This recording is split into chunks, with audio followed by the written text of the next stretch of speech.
ഞാനൊരു മുസ്ലിമാണെന്ന് പറയൽ വളരെ എളുപ്പമാണ്. എന്താ നിന്റെ കാസ്റ്റിന്റെ ജാതി ഏതാ?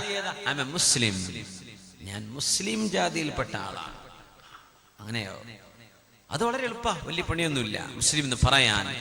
മുസൽമാൻ ഹേ വഹി ജോ ദീൻ പർ ഖുർബാൻ ഹോതാ ഹേ. മഹാനായ മർഹൂം ഹഫീദ് ജാലന്ധരിയുടെ വരികളാണിത്.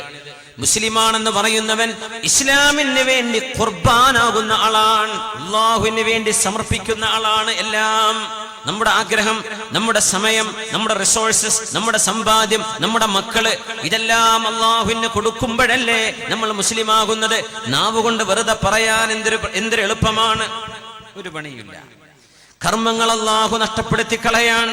മഹാനായ ഷഫീഉൽ അസ്ബഹി എന്ന താബിഈങ്ങളിലെ പ്രഗൽഭനായ ഇമാം ഈ ഹദീസ് കേട്ട് പേടിച്ച് വിറച്ച്, മഹാനായ അബൂ ഹുറൈറ തങ്ങളുടെ ഈ ഹദീസ് പഠിച്ചിട്ട്, ഹബീബിന്റെ ഹദീസ് പഠിച്ചിട്ട് മുആവിയ റളിയല്ലാഹു അൻഹുവിന്റെ കൊട്ടാരത്തിലേക്ക് കയറി ചെല്ലുന്നു.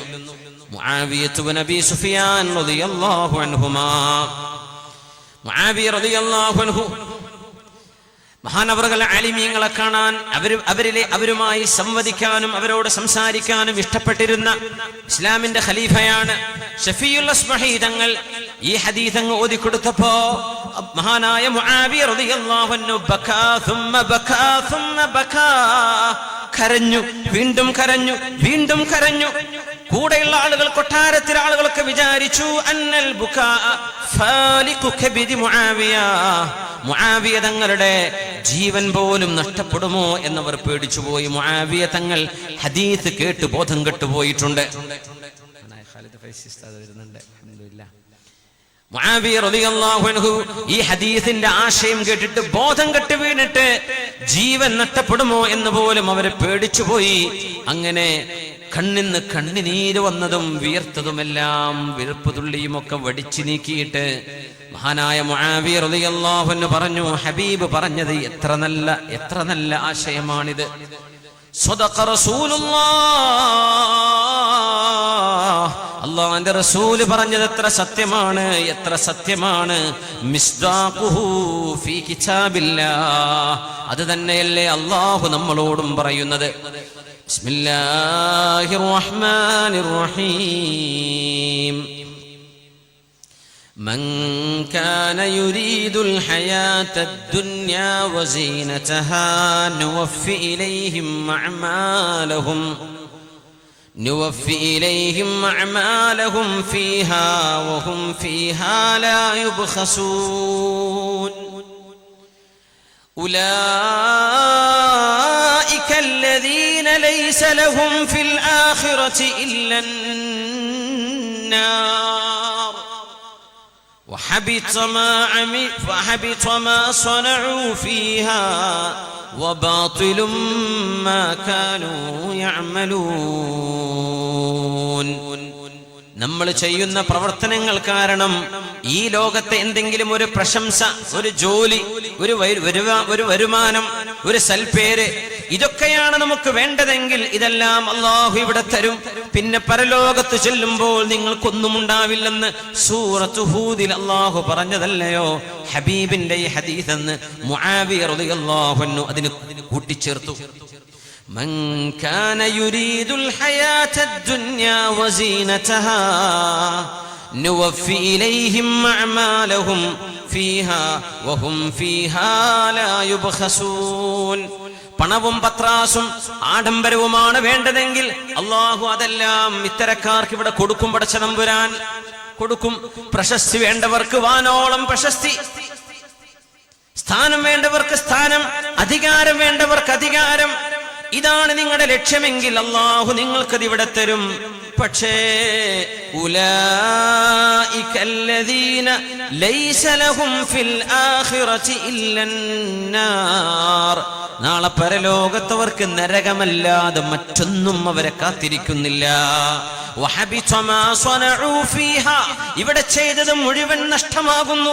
വബാതിലും മാ കാനൂ യഅമലൂൻ, നിങ്ങൾ ചെയ്തുകൊണ്ടിരുന്നത് മുഴുവനും ബാത്തിലാവുകയും എല്ലാറ്റിനും പകരം നിങ്ങൾ ആഗ്രഹിച്ചത് ഇവിടെ അള്ളാഹു തരികയും നാളെ അള്ളാഹു നിങ്ങൾക്ക് ഒന്നും തരാതിരിക്കലെന്ന് മാത്രമല്ല നരകം ശിക്ഷയായി നൽകുകയും ചെയ്യുമെന്ന് അള്ളാഹു പറഞ്ഞതല്ലയോ സ്വഹാബ ഹബീബി പറഞ്ഞു തരുന്നതെന്ന് മഹാനായ മുആവിയത്ത് ഇബ്നു അബീ സുഫിയാൻ റളിയല്ലാഹു തആല അൻഹു.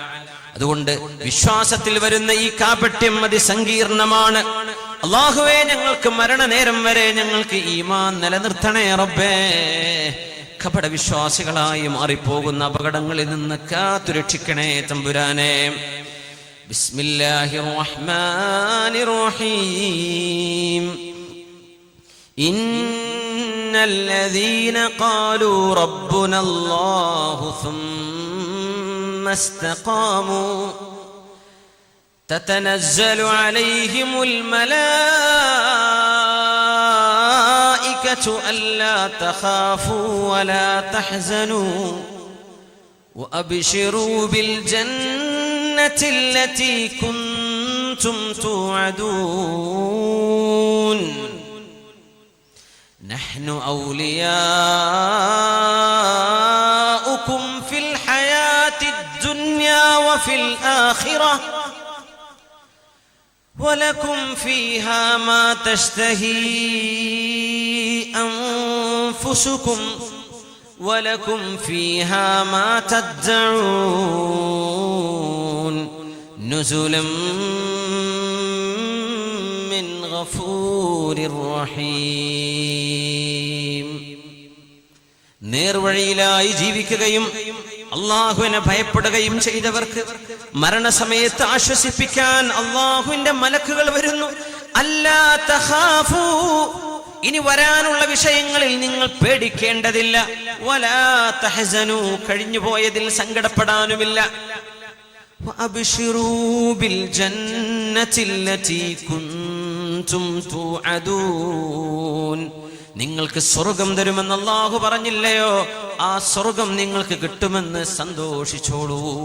അല്ലാഹു ആ സ്വർഗ സൗഭാഗ്യം നമുക്കും നമ്മുടെ കുടുംബങ്ങളിൽ നിന്ന് മരിച്ചുപോയ മുഴുവൻ ആളുകൾക്കും നമ്മോട് ദുആ ചെയ്യാൻ വസിയത്ത് ചെയ്തവർ, നമുക്ക് ചെറിയൊരു ഉപകാരമെങ്കിലും ചെയ്തു തന്നവരെ, നമ്മളെ സ്നേഹിക്കുന്നവരെ, നാമുമായി ബന്ധപ്പെട്ടവരെ, സർവ്വ മുഅ്മിന മുഅ്മിനാത്തുകൾക്കും അല്ലാഹുവേ ആ സ്വർഗ പ്രവേശനം നൽകണേ തമ്പുരാനെ. നഹ്നു ഔലിയാഉകും ഫിൽ ഹയാത്തിദ് ദുനിയാ വഫിൽ ആഖിറ, ഈ ലോകത്തും നാളെ പരലോകത്തും നിങ്ങളുടെ സംരക്ഷകൻ ഞാനാണ്. അല്ലാഹു പറയാ, മുഅ്മിന് പിന്നെ എന്തിനു പേടിക്കണം? നമ്മുടെ നാട്ടിലെ ഭരണാധികാരികളെ കണ്ടല്ല ഒരു മുസ്ലിം ജീവിക്കുന്നത്. ഇവിടുത്തെ ഭരണക്രമം കണ്ടുകൊണ്ടല്ല ഒരു മുഅ്മിൻ ജീവിക്കുന്നത്. നഹ്നു ഔലിയാഉകും, ഞാൻ പറയുന്ന പോലെയാണ് നിങ്ങൾ ജീവിക്കുന്നതെങ്കിൽ നിങ്ങളുടെ സംരക്ഷകൻ ഞാനാണ്, ഭൂമിയിലെ ഭരണാധികാരികളല്ല. നഹ്നു ഔലിയാഉകും ഫിൽ ഹയാത്തിദ് ദുനിയാ വഫിൽ ആഖിറ വലകും ഫീഹാ മാ തശ്തഹീ അൻഫുസുകും വലകും ഫീഹാ മാ തദ്ദഊൻ. നിങ്ങൾ ആഗ്രഹിക്കുന്നത് എന്തൊക്കെയാണോ അത് മുഴുവനും ലഭിക്കാൻ പോകുന്ന സ്വർഗം തന്ന് നിങ്ങളെ ആശ്വസിപ്പിക്കുന്നവൻ ഞാനായിരിക്കും. ഞാൻ പറഞ്ഞ പോലെ മുഅ്മിനായി ജീവിക്കണം, അത്രേ വേണ്ടൂ. ആരും നിങ്ങളെ പ്രലോഭിപ്പിച്ചാലോ പ്രകോപിപ്പിച്ചാലോ ആട്ടി ഓടിച്ചാൽ തന്നെയോ ഞാൻ കൂടെയുണ്ടെങ്കിൽ നിങ്ങൾ എന്തിനെ പേടിക്കണമെന്ന് അല്ലാഹു മുഅ്മിനീങ്ങളോട് പറഞ്ഞത്. നമ്മൾക്ക് ഈമാൻ വേണമെന്നാ പറഞ്ഞത്, കാപട്യമല്ല വേണ്ടത്. വിശ്വാസം കർമ്മങ്ങളെ കൊണ്ട് തെളിയിക്കാനുള്ളതാണ്. അൽ ഈമാനു ബിദ്ഉൻ വസബ്ഊന ശുഅബ, ഈമാൻ 70ഓളം ശാഖകളുണ്ട് വിശ്വാസത്തിന്.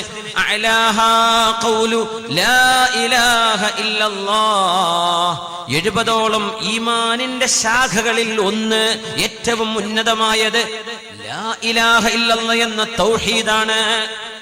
വഅദ്നാഹാ, ആ 70ൽ ഏറ്റവും അവസാനത്തേത് ഇമാതത്തുൽ അദാ അനിത് ത്വരീഖ്, വഴികളിലുള്ള തടസ്സങ്ങൾ ഒഴിവാക്കി കൊടുക്കലാണ്. ഇതിനിടയിൽ 68ഓളം ഒരുപാട് നന്മകൾ വേറെ കിടക്കുന്നുണ്ട്. അത് കൃത്യമായി ശറഈ എണ്ണി പറയാതിരുന്നത് മുഅ്മിനീങ്ങൾ അത് സ്വയം മനസ്സിലാക്കി ഏത് നന്മ കാണുമ്പോഴും അതിലേക്ക് ഇറങ്ങിച്ചെന്ന് നന്മയുടെ വക്താക്കളായി മാറാനാണത്രേ 70 നിബിധങ്ങൾ പറഞ്ഞു തരാതിരുന്നത്. അവസാനത്തേതും ആദ്യത്തേതും പറഞ്ഞു ലാ ഇലാഹ ഇല്ലല്ലാഹ്. പിന്നെ വഴിയിലെ തടസ്സം നീക്കുന്നത്, ഒരു മുള്ളെടുത്ത് മാറ്റുന്നത്, ഒരു കുപ്പിച്ചിലെടുത്ത് മാറ്റുന്നത്, ഒരു പഴത്തൊലി എടുത്ത് മാറ്റുന്നത് വഴിയിൽ നിന്ന്, ഇതൊരു ഈമാനാണ്, ഇതൊരു അമലാണ്, അല്ലെ? അത് കർമ്മമാണ്. പിന്നെ പറഞ്ഞു വൽ ഹയാഉ ശുഅബത്തും മിനൽ ഈമാൻ, ലജ്ജ എന്ന് പറയുന്നത് ഈമാനിന്റെ ഭാഗമാണ് എന്ന് റസൂലുള്ളാഹി സ്വല്ലല്ലാഹു അലൈഹി വസല്ലം. ഇനി 67 മഹാനായ നബി തങ്ങൾ പറഞ്ഞ 70 ശാഖയുണ്ടെന്ന് പറഞ്ഞതിൽ 3 പറഞ്ഞിട്ടുള്ളൂ. 67 നബി തങ്ങൾ പറയാതെ പോയി. എത്രയോ നന്മകൾ നമ്മൾ ചെയ്തു തീർക്കാൻ വേണ്ടിയിട്ട്. അല്ലാഹു നമുക്കതിന് തൗഫീഖ് നൽകട്ടെ. മഹാനായ യസീദ് ഇബ്നുൽ ഹാരിസ് റളിയല്ലാഹു അൻഹു പറയുമായിരുന്നു, നമ്മൾ ഏറ്റവും ഈ വിഷയം സങ്കീർണമാണ്. ഈ വിഷയം പഠിക്കുന്ന സമയത്ത് എനിക്ക് പോലും യാ അല്ലാഹ് ഇത് പറയാനുള്ള അർഹതയോ അവകാശമോ എനിക്കില്ല. പക്ഷെ ഇത് ദീനാണ്. ആരെങ്കിലും പറഞ്ഞു കൊടുക്കണ്ടേ? ഞാനത് പറയാൻ അർഹനായത് കൊണ്ടല്ല. അത്രയും ഡേഞ്ചറാണ് ഈമാനിന്റെ വിഷയം. ശ്രദ്ധിച്ചിട്ടില്ലെങ്കിൽ മഹാനായ യസീദ് ഇബ്നുൽ ഹാരിസ് റളിയല്ലാഹു അൻഹു പറയുന്നു, മൻ ഇസ്തവാ സിർറുഹു വഇലനു ഫദാലിക നിസ്ഫ്. ഒരാൾ ജനങ്ങൾ കാണുമ്പോഴും ജനങ്ങൾ കാണാത്തപ്പോഴും അള്ളാഹുവിനെ ഒരുപോലെ ഭയപ്പെട്ട് ജീവിക്കുന്ന ആളാണെങ്കിൽ ഫദാലിക നസ്ഫ്. നസ്ഫ് അൽ ഇൻസാഫ് എന്നർത്ഥം. അതാണ് നീതി. നമ്മളോട് നീതി ചെയ്തു എന്ന് പറഞ്ഞാൽ നമ്മൾ ജനങ്ങൾ കാണുമ്പോഴും ജനങ്ങൾ കാണാത്തപ്പോഴും നമ്മൾ നല്ല കുട്ടികളാണ്, നമ്മൾ നല്ലവരാണ്. അതെന്താണ്? നീതിയാണ്. ഇനി അതിൽ കഴിഞ്ഞാൽ പിന്നെ ഫളലുണ്ട്, ഔദാര്യം ചെയ്യാന്ന് പറയില്ലേ. وإن كان السر خيرا من العلن فهذا هو الفضل. ജനങ്ങൾ ആരും നമ്മളെ കാണാതിരിക്കുമ്പോൾ നമ്മുടെ നന്മ, ജനങ്ങൾ കാണുന്നതിനപ്പുറം നമ്മുടെ നന്മ ഒറ്റക്കാകുമ്പോൾ ആരും കാണാത്തിടത്ത് നമ്മൾ നന്മ വർദ്ധിപ്പിക്കുന്നവരാണെങ്കിൽ അത് നമുക്ക് അല്ലാഹു നൽകുന്ന ശ്രേഷ്ഠതയാണ്. എങ്ങനെ? നന്മയും തിന്മയും ഒരുപോലെ എന്നല്ല പറഞ്ഞത്. പരസ്യവും രഹസ്യവും അള്ളാഹുവിനെ ഭയപ്പെടുന്ന ഒരുപോലെയാണ്. ജനങ്ങളുടെ ആളുണ്ടെങ്കിലും ആളില്ലെങ്കിലും അള്ളാഹുവിനെ ഭയപ്പെടുന്ന ഒരുപോലെ. നിസ്കരിക്കും, ആൾക്കാർ കണ്ടാലും ഇല്ലെങ്കിലും, അത്രയേ ഉള്ളൂ. നേരെ മറിച്ച് ആളുകൾ കാണാതിരിക്കുമ്പോൾ മറഞ്ഞിരുന്ന ആരും കാണാതെ കരയുന്നവരാണ്, ഖുർആൻ ഓതുന്നവരാണ്, ദിക്ർ ചൊല്ലുന്നവരാണ്, സുന്നത്ത് നിസ്കരിക്കുന്നവരാണ്, തഹജ്ജുദുള്ളവരാണെങ്കിൽ അത് അല്ലാഹു നിങ്ങൾക്ക് നൽകുന്ന ഫضലാണ്, അത് ഔദാര്യമാണ്, നീതിക്ക് മീതയാണ്. ഇനി ഏതാണ് ദുൽമ് എന്ന് പറഞ്ഞാൽ അറിയോ? ഇനി അക്രമം ഏതാ? നീതിയുടെ ഓപ്പോസിറ്റ് അക്രമമാണ്, അല്ലെ? അനീതി എന്ന് പറഞ്ഞ എന്താണെന്നറിയോ? വഇദാ കാനൽ ഇലനു ഖൈറൻ മിനസ് സിർരി. നമ്മൾ രഹസ്യമായി ചെയ്യുന്നതിനേക്കാളും കൂടുതൽ പരസ്യമായിട്ട് നന്മ ചെയ്യുന്ന ആളുകളാണെങ്കിൽ ഫഹാദാ ഹുവൽ ദുൽമു വൽ ജൗർ. അതിനെയാണ് അക്രമം എന്ന് പറയുന്നത് എന്ന് മഹാനായ അൽ അബ്ദു സ്വാലിഹ് യസീദ് ഇബ്നുൽ ഹാരിസ് റളിയല്ലാഹു അൻഹുവിന്റെ വീക്ഷണം. അങ്ങനെ ആൾക്കാർ കാണുമ്പോൾ നമ്മൾ അധികമൊന്നും ചെയ്യൂല, കാണാതിരിക്കുമ്പോൾ അധികം ചെയ്യൂല. ആൾക്കാർ കാണുമ്പോൾ നമ്മൾ ഭയങ്കര ഉഷാറാണ്. ഇത് അക്രമമാണ്. അങ്ങനെയല്ല ആവേണ്ടത്. ആളുകൾ കാണാതിരിക്കുമ്പോ നമ്മുടെ നന്മ വർദ്ധിക്കണം. ആളുകൾ കാണുമ്പോഴും കാണാത്തപ്പോഴും നമ്മുടെ നന്മ ഒരുപോലെയാണെങ്കിൽ നമ്മൾ നീതി ചെയ്തു നമ്മളോട്, അള്ളാഹുവിനോട്, ദീനിനോട്. ഇനി നമ്മുടെ രഹസ്യം നമ്മുടെ പരസ്യത്തെക്കാൾ മോശമാണെങ്കിലോ ആ ചർച്ചയെ നമ്മളിപ്പോ ചെയ്തിട്ടില്ല. അത് നിങ്ങൾ ആലോചിച്ചാൽ മനസ്സിലാവും. നന്മ തന്നെ ഇങ്ങനെയാണെങ്കിൽ പിന്നെ അതെങ്ങനെയാണ്? അതുകൊണ്ടാണ് അത് സങ്കീർണമാണ്. വിശ്വാസത്തിലെ കാപട്യം എന്ന വിഷയം നമ്മൾ തിരഞ്ഞെടുക്കുന്നത്. ഇദൽ ഇഅലാനു വസ്സിർറു ഫിൽ മുഅ്മിനി ഇസ്തവാ. ഇദൽ ഇഅലാനു വസ്സിർറു ഫിൽ മുഅ്മിനി ഇസ്തവാ ഫഖദ് അസ്സ ഫിദ്ദാറൈനി വസ്തൗജബ അസ്സനാ. وإن خالف الإعلان سرا فما له على سعيه فضل سوى الكد والعناء. كما خالص الدينار في السوق نافق ومغشوشه المردود لا يقتضي المنى. നമ്മുടെ നന്മയും തിന്മയും ഒരുപോലെയാണെങ്കിൽ അതാണ് നല്ലത്. നമ്മുടെ രഹസ്യവും നമ്മുടെ രഹസ്യവും പരസ്യവും വ്യത്യസ്തമാണെങ്കിൽ നമ്മൾ അധ്വാനിച്ചു കൂട്ടുന്നത് നഷ്ടത്തിലേക്കാണ്. നല്ല നാണയവും ഫേക്ക് നാണയവും പോലെ, നല്ല നാണയം അങ്ങാടിയിൽ ചെലവഴിക്കാൻ പറ്റുന്ന പോലെ കള്ളനാണയം ചെലവഴിക്കാൻ പറ്റില്ലല്ലോ, അള്ളാഹു സ്വീകരിക്കില്ല എന്ന് വളരെ മനോഹരമായ വരികളിൽ നമ്മുടെ ഇമാമിയങ്ങൾ രേഖപ്പെടുത്തിയിരിക്കുന്നു. അല്ലാഹുവേ അല്ലാഹുവേ അല്ലാഹുവേ അല്ലാഹുവേ, നീ ഞങ്ങളുടെ ഈമാൻ കളങ്കമാവാതെ കാത്തു രക്ഷിക്കണേ തമ്പുരാനെ. മഹാനായ ശൈഖുൽ ഇസ്ലാം അബ്ദുല്ലാഹി ഇബ്നുൽ മുബാറക് റളിയല്ലാഹു അൻഹു, ഒരുപാട് ശൈഖുൽ ഇസ്ലാമമാർ ഈ ദീനിന്റെ മുൻഗാമികളിൽ കഴിഞ്ഞു പോയിട്ടുണ്ട്. ഇന്ന് ഇബ്നു തൈമിയ്യയ്ക്ക് മാത്രമേ ആൾക്കാർ പറയാറുള്ളൂ. അല്ല, മഹാനായ അബ്ദുല്ലാഹി ഇബ്നുൽ മുബാറക് എന്നവർ ശൈഖുൽ ഇസ്ലാമി ഫീ സമാനി, മഹാനവറുകളുടെ കിതാബ് സുഹ്ദി വറഖായിഖ് ഉണ്ട്. മുതഅല്ലിമീങ്ങളൊക്കെ നിർബന്ധമായും ഓതിയിരിക്കേണ്ട കിതാബ്, മുത്താലഅ ചെയ്തിരിക്കേണ്ട കിതാബ്, കിതാബ് സുഹ്ദി വറഖായിഖ്. മഹാനായ ഇബ്നുൽ മുബാറക് എന്നവരുടെ, അബ്ദുല്ലാഹി മുബാറക് എന്നവരുടെ അവിടെ ഒരു സംഭവം പറയുന്നുണ്ട്. സ്വഹാബികളും ഒരുപാട് താബിഈങ്ങളും ഈ ഉമ്മത്തിന്റെ സ്വഹാബികളിലെ ഏറ്റവും നല്ല ആലിമായ ഇബ്നു അബ്ബാസ് റളിയല്ലാഹു അൻഹുവിന്റെ അരികത്ത് ഇങ്ങനെ ഒരുമിച്ച് കൂടിയ ഒരു സന്ദർഭം. ഒരുപാട് സ്വഹാബികളും ഒരുപാട് താബിഈങ്ങളും ഇബ്നു അബ്ബാസ് റളിയല്ലാഹു അൻഹുമാ എന്ന ഹബീബിന്റെ സ്വഹാബി ആരാന്നറിയോ? നബി തങ്ങൾ ദുആ ചെയ്തു കൊടുത്ത പണ്ഡിതനാണത്, ഖുർആനിന്റെ മുഫസ്സിറാണത്. അല്ലാഹുമ്മ ഫഖിഹു ഫിദ്ദീൻ, അല്ലാഹുമ്മ അല്ലിംഹു തഅവീൽ. അല്ലാഹുവേ, ഈ കുട്ടിക്ക് ദീൻ പഠിപ്പിച്ചു കൊടുക്കണമേ, ഈ കുട്ടിക്ക് നീ ദീൻ പറഞ്ഞു കൊടുക്കണേ, ഈ കുട്ടിക്ക് നിന്റെ ഖുർആനിന്റെ വ്യാഖ്യാനം പറഞ്ഞു കൊടുക്കണേ എന്ന് ഹബീബ് ദുആ ചെയ്തു കൊടുത്ത തങ്ങളായ സ്വഹാബിയാണ് അബ്ദുല്ലാഹി ഇബ്നുൽ അബ്ബാസ് റളിയല്ലാഹു അൻഹു. ആ മഹാനായ സ്വഹാബിയുടെ അരികത്ത് ഒരുപാട് താബിഈങ്ങളും സ്വഹാബിമാരും റസൂലുള്ളാഹിന്റെ വഫാത്തിന് ശേഷം, നബി വഫാത്താകുമ്പോൾ ഇബ്നു അബ്ബാസ് തങ്ങൾക്ക് ചെറിയ വയസ്സുള്ളൂ, 10, 11, 12, ഇതിൽ ഏതോ ഒരു വയസ്സ് അത്രയേ ഉള്ളൂ. ചരിത്രത്തിൽ അഭിപ്രായ വ്യത്യാസങ്ങളുണ്ട്. 12 വയസ്സിൽ താഴെയാണ് നിർബന്ധമായും തങ്ങൾ വഫാത്താകുമ്പോ. പക്ഷേ സ്വഹാബിയാണ്, ഹബീബിന്റെ സ്വഹാബിയാണ്, ആലിമാണ്, അഹ്ലു ബൈത്താണ്.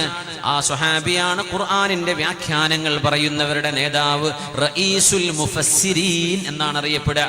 ഇബ്നു അബ്ബാസ് അല്ലെങ്കിൽ അബ്ദുല്ലാഹി ഇബ്നുൽ അബ്ബാസ് റളിയല്ലാഹു അൻഹുമാ. അവര് സ്വഹാബിയാണ്, വാപ്പയും സ്വഹാബിയാണ്, അബ്ദുല്ലാഹ് ഇബ്ൻ അൽ അബ്ബാസ്. അതുകൊണ്ട് റളിയല്ലാഹു അൻഹുമാ, രണ്ടുപേരെയും അല്ലാഹു തൃപ്തിപ്പെടണേ എന്ന് അങ്ങനെ തർളിയത്ത് ചൊല്ലാം. ഇബ്നു അബ്ബാസ് റളിയല്ലാഹു അൻഹുമാ അവരുടെ അരികത്ത് ഒരുപാട് സ്വഹാബികളും താബിഈങ്ങളും ഇരുന്നിട്ട് സംസാരിക്കുന്നു. അവരുടെ സംസാരം നമ്മളെപ്പോലെ വെറും വർത്തമാനങ്ങളല്ല. അല്ലാഹുവിനെ കുറിച്ച്, ആഖിറത്തെ കുറിച്ച് സംസാരിച്ചിട്ട് അവരുടെ ഖൽബൊക്കെ വല്ലാണ്ടങ്ങനെ നൈർമല്യമായിട്ട്, അങ്ങനെയല്ലേ ഒരു ദീനിന്റെ സദസ്സിൽ നമ്മൾ അല്ലാഹുവിനെ പറ്റി കേട്ടുപോകുമ്പോ ഹൃദയം വല്ലാതെ ലോലമാവും. പിന്നെ നമ്മൾ ദുന്യാവിന്റെ കച്ചവടം, ഏർപ്പാട്, ബിസിനസ് കാര്യങ്ങളിലേക്ക് ഇറങ്ങുമ്പോൾ കേട്ടതൊക്കെ മറക്കും. അപ്പൊ ഒന്ന് ഓർമ്മപ്പെടുത്തണം, ഇടക്കിടക്ക് നമ്മൾ കേട്ടതൊന്നുകൂടെ കേൾക്കാൻ നമ്മൾ സമയം കണ്ടെത്തണം. സ്വഹാബികൾ അങ്ങനെ കേട്ടിട്ട് ഇബ്നു അബ്ബാസ് റളിയല്ലാഹു അൻഹുവിന്റെ ആ സദസ്സിൽ ഇരുന്നിട്ട് എല്ലാവരും കരയാൻ തുടങ്ങി. ആഖിറത്തെ കുറിച്ച്, നമ്മുടെ ഈമാനിനെ കുറിച്ച് അവർക്ക് വല്ലാത്ത സംസാരം. ആലോചിച്ചു നോക്കൂ, മഹാപണ്ഡിതൻ ശംസുൽ ഉലമ തന്നെ ജീവിച്ചിരിക്കുകയാണെങ്കിൽ ആ മഹാൻ ഇരിക്കുന്ന സദസ്സിൽ ആ മഹാന്റെ മുഖത്ത് ഒരു പ്രഭയുണ്ട്, ഒരു വെളിച്ചമുണ്ട്. ആ വെളിച്ചം കണ്ടിരിക്കുന്ന ഒരു സദസ്സിൽ ഒരാളും അനാവശ്യ ഒരു വർത്തമാനം പറയൂല. മഹാൻ അവരുടെ മുഖത്തേക്ക് ഇങ്ങനെ നോക്കി നിന്ന് പോകും. അങ്ങനെയാണെങ്കിൽ ഒന്ന് ആലോചിച്ചു നോക്കൂ, ഇത് ഹബ്റുൽ ഉമ്മയാണ്, ഹബീബിന്റെ അഹ്ലു ബൈത്തിൽപ്പെട്ട സ്വഹാബിയാണ്, ഖുർആന്റെ മുഫസ്സിറുകളുടെ നേതാവ് ഇബ്നു അബ്ബാസ് റളിയല്ലാഹു അൻഹുമാ ഇരിക്കുമ്പോ മഹാനായ ഇബ്നു അബ്ബാസ് എന്നവർക്ക് പ്രായമായ സമയത്ത് എല്ലാവരും ചുറ്റും ഇങ്ങനെ കൂടിയിരുന്ന് ആഖിറത്തെ കുറിച്ച് പറഞ്ഞ് മനസ്സിങ്ങനെ പാകപ്പെട്ട് ഇങ്ങനെ കരയാൻ നിൽക്കുമ്പോ സദസ്സിലുള്ള മഹാനായ വാഖിദ് ഇബ്നുൽ ഹാരിസ് റളിയല്ലാഹു അൻഹു, സ്വഹാബിയാണ്, വാഖിദ് ഇബ്നുൽ ഹാരിസ് റളിയല്ലാഹു അൻഹു അവിടെ ഉണ്ട്, ഒന്നും മിണ്ടാതിരിക്കുന്നുണ്ട്. അപ്പോൾ ആളുകൾ പറഞ്ഞു, അലാ തതകല്ലമു യാ അബൽ ഹാരിസ്, വാഖിദേ, നിങ്ങൾ എന്താണ് ഞങ്ങളോടൊന്നും അത് പറഞ്ഞു തരാത്തത്? നിങ്ങൾ എന്താ ഒന്നും മിണ്ടാത്തത്? നിങ്ങളൊന്നും പറയണില്ലേ? ഇവരൊക്കെ സംസാരിച്ച് മിണ്ടാതിരുന്ന് ഇങ്ങനെ കരയാണ്. ചോദിച്ചു, വാഖിദ് ഇബ്നുൽ ഹാരിസ് എന്നവരെ, നിങ്ങൾ 2 വഴി, ഞങ്ങൾക്ക് 2 വാക്ക് നിങ്ങളും പറഞ്ഞു തരും, ഞങ്ങളുടെ ഖൽബൊക്കെ ഒന്ന് നന്നാവട്ടെ. ഇവിടെ ഒരുപാട് ആളുകൾ പ്രസംഗിച്ചില്ലേ, ഇനി നിങ്ങളും 2 വാക്ക് പറയൂ എന്ന് പറഞ്ഞപ്പോ മഹാനായ വാഖിദ് റളിയല്ലാഹു അൻഹു പറഞ്ഞു, ഖദ് തകല്ലംതും ഫഅഹ്സൻതും വകഫൈതും. നിങ്ങളൊക്കെ പറഞ്ഞില്ലേ, നിങ്ങളൊക്കെ കേട്ടില്ലേ, വളരെ നന്നായിട്ടുണ്ട്, ഞാൻ എന്തിനു പറയണം? അവര് പറഞ്ഞു ലാ ബുദ്ദ മിൻ അൻ തതകല്ലം, നിങ്ങൾ ഞങ്ങളോട് വല്ലതും പറഞ്ഞു തന്നേ പറ്റൂ. വല്ലാഹി മാ അൻത ബിഅസ്ഗരിനാ വലാ ബിഅഖല്ലിനാ മൻസില. ഈ സ്വഹാബികളിൽ നിങ്ങളോളം സ്ഥാനമുള്ള ആളുകൾ വേറെ എത്ര ആളുണ്ട് ഇവിടെ? നിങ്ങൾ മഹാനല്ലേ, നിങ്ങൾ 2 വാക്ക് പറഞ്ഞേ പറ്റൂ എന്ന് പറയില്ല. ആശംസ 2 വാക്ക് പറയും. എല്ലാവരും പറഞ്ഞാലും ചിലർ പറയും, ചിലർ പറയൂല. വാഖിദ് ബിൻ ഹാരിസ് എന്നവരെ പറയാൻ കൂട്ടാക്കിയില്ല. ഒരൊറ്റ കാര്യം പറഞ്ഞു, ഞാനൊന്ന് പറഞ്ഞേക്കാം. ഇന്നനി അറാ അന്നൽ ഖൗല ഖൗലുൻ സാലിഹുൻ വഅന്നൽ ഫിഅല ഫിഅലുൻ ആമിനുൻ. ഇത്രേ പറഞ്ഞുള്ളൂ. സ്വഹാബികൾ അങ്ങോട്ട് പൊട്ടിക്കരഞ്ഞു. ഇതങ്ങോട്ട് കേട്ടപ്പോ ഈ വാക്ക്, ഈ ഒരൊറ്റ സെന്റൻസേ പറഞ്ഞുള്ളൂ. സ്വഹാബികൾ മുഴുവനും ഇബ്നു അബ്ബാസ് എന്നവരുടെ സദസ്സിൽ കിടക്കുന്ന ആയിരക്കണക്കിന് സ്വഹാബിമാരും താബിഈങ്ങളും മഹാനായ വാഖിദ് ബിൻ ഹാരിസ് എന്നവർ ഈ ഒരൊറ്റ സെന്റൻസ് ഇതങ്ങോട്ട് പറഞ്ഞപ്പോഴേക്കും അങ്ങോട്ട് പൊട്ടിക്കരഞ്ഞു. വല്ലാത്ത കരച്ചിൽ, വല്ലാത്ത തേങ്ങിക്കരച്ചിൽ. എന്താണ് ഈ പറഞ്ഞത്? ഇന്നനി അറാ അന്നൽ ഖൗല ഖൗലുൻ സാലിഹ്. ഇവിടെ വന്ന ആളുകളൊക്കെ പറഞ്ഞത് ഞാൻ കേട്ടു, വളരെ നല്ല വാക്കാണതൊക്കെ. പക്ഷേ നമ്മൾ ചെയ്തുകൊണ്ടിരിക്കുന്ന അമലുൻ ആമിനുൻ, നമ്മളാരും നരകത്തിലേക്ക് പോകില്ല എന്ന ഉറപ്പിൽ നമ്മൾ ഇരിക്കുന്ന പോലെയുണ്ട് നമ്മുടെ അമല് കാണുമ്പോ. നമ്മുടെ വർത്തമാനങ്ങളൊക്കെ എത്ര മനോഹരമാണ്, നമ്മുടെ വർത്തമാനം കേൾക്കാൻ എന്ത് രസമുണ്ട്. പക്ഷേ കർമ്മങ്ങൾ നമ്മളേത് ശരിയാവുന്നുണ്ടോ? എന്നിട്ട് പറഞ്ഞപ്പോ സ്വഹാബികളും താബിഈങ്ങളും അവിടെ കിടന്ന് പൊട്ടിക്കരയുകയാണുണ്ടായത്. മുഅ്മിനെ, നമ്മളെ പോസ്റ്റ്മോർട്ടം ചെയ്യുന്ന സമയമാണിത്. ഈ സദസ്സ് നമ്മൾ നമ്മളിലേക്ക് നോക്കേണ്ട നേരമാണിത്. ഒരു ഉംറ കഴിഞ്ഞാൽ അൽഹംദുലില്ലാ ഞാൻ എന്തോ ചെയ്തു, ഹജ്ജ് കഴിഞ്ഞാൽ ഞാൻ എല്ലാം ചെയ്തു തീർത്തു അല്ലേ? ഏതെങ്കിലും ഒരു നന്മ ചെയ്യുമ്പോഴേക്കും നമ്മൾ എല്ലാം കഴിഞ്ഞു, നമ്മൾ എന്തോ ആയി എന്ന് വിചാരിക്കുന്നവരല്ലേ?